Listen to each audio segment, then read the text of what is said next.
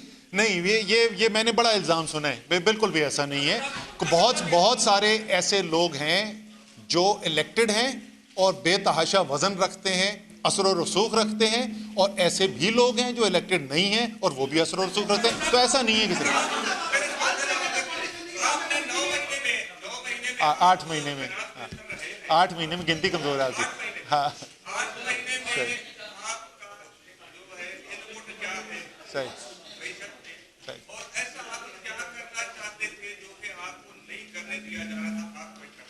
अच्छा जी जी जी सही। देखिए मैं इसका जवाब देता हूं, मेरे ख्याल में आखिरी ये कर लेते हैं। इसका जवाब ये है कि बिल्कुल मईशत की जो बुनियादी चीजें हैं ना, आप उनको जब तक ठीक नहीं करेंगे, ये मीडिया में कोई सवाल नहीं पूछता है इसके ऊपर। वैसे मैं बार बार बोलता हूँ, बीट रिपोर्टर सारे समझते हैं ये बातें, लेकिन वो टीवी पे शाम को सवाल नहीं पूछा जाता।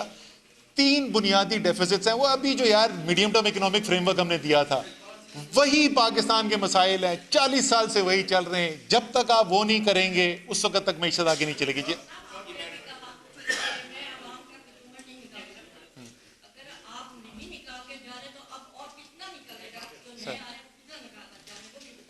सर, मैं ये नहीं कह रहा जो नए आने वाले, मैं तो कह रहा हूं कि मैं सुन लेना मेरी बात। मैंने क्यों कहा, इसलिए नहीं कि अभी निकलने वाला है, मैंने इसलिए कहा कि जो मुआहिदा हमारे पास सामने रखा था, जिसको हमने साइन नहीं किया, उसमें और आज जो मुआहिदा होने जा रहा है उसमें बहुत फर्क है।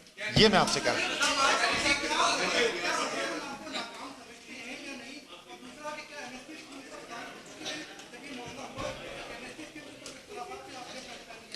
नहीं, एमनेस्टी स्कीम का इससे कोई ताल्लुक नहीं है, ये तो मैं आपको पक्का कह सकता हूँ। जहाँ तक मेरे ख्याल में जो हमने 8 महीने में काम किए, कुछ ऐसी चीज़ें थी जिसमें बड़े अच्छे रिजल्ट मिले, कुछ ऐसी चीज़ें थी जिसके अंदर रिजल्ट ठीक नहीं मिले। दोनों चीज़ें थी, दोनों।